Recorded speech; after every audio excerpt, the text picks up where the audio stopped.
दुआ हैदर अख्तर को यूं ही दुनिया सलाम नहीं करती। इन्होंने नफरत को नहीं चुना, इन्होंने मोहब्बत को चुना, मुझे चुना। मैं इस दुनिया की सबसे खुशनसीब लड़की हूँ। तुम जैसी बा-इखलाक बेटी पाकर मैं दुनिया की सबसे खुशनसीब औरत बन गई। मैंने तुमसे ये सच्चाई इसलिए छुपाई क्योंकि मैं तो खुद ही भूल गई थी कि तुम मेरी बेटी नहीं हो।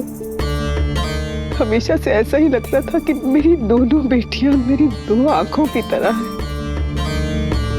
मैंने बहुत नाजों से पाला है तुम्हें, मुझे छोड़कर तो नहीं जाओगी ना? कभी नहीं जाऊंगी। आपने कभी सुना है कि रूह ने जिस्म को छोड़ दिया या जिस्म ने रूह को छोड़ दिया? ऐसा तब तक नहीं होता जब तक आखिरी वक्त नहीं आता।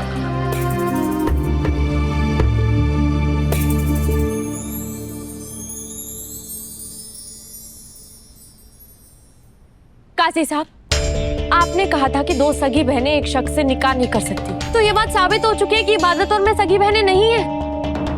अब आपको निकाह पढ़ने में कोई परेशानी नहीं होगी। काजी साहब, निकाह पढ़वाइए। मन्नत, ये कैसी बात कर रही हो? हफीज साहब, आप चुप रहिए।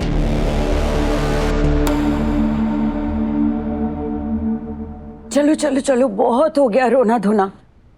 अब हमें उन शैतानों से लड़ना है जो इबादत की गृहस्थी उजाड़ना चाहते हैं। खुदा जाने वो मन्नत और उसके बेलगाम साथी कौन सा नया फितना फैलाकर इस निकाह को कामयाब करने में लगे हुए होंगे। चलो। अब ये लड़ाई सिर्फ तुम्हारी नहीं है इबादत।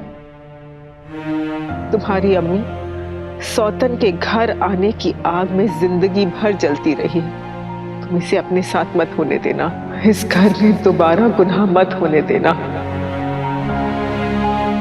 तुम्हें सब छोटी दुआ कहते हैं ना, तो अब तुम्हें बड़ी दुआ का किरदार निभाना है। मेरी सगी बेटी गजल बनने पर उतर आई है, तो उसे अपनी जिंदगी की गजल मत बनने देना।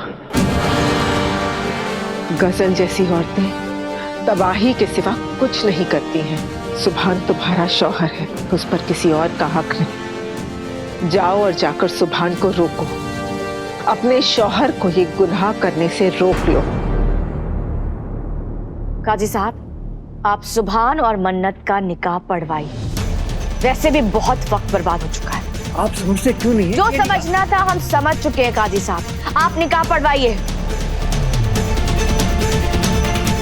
वरना कहिए तो हम दूसरा काजी बुलवा लेते हैं। दुनिया का कोई भी ईमान वाला काजी मन्नत और सुभान का निकाह नहीं पढ़वा सकता।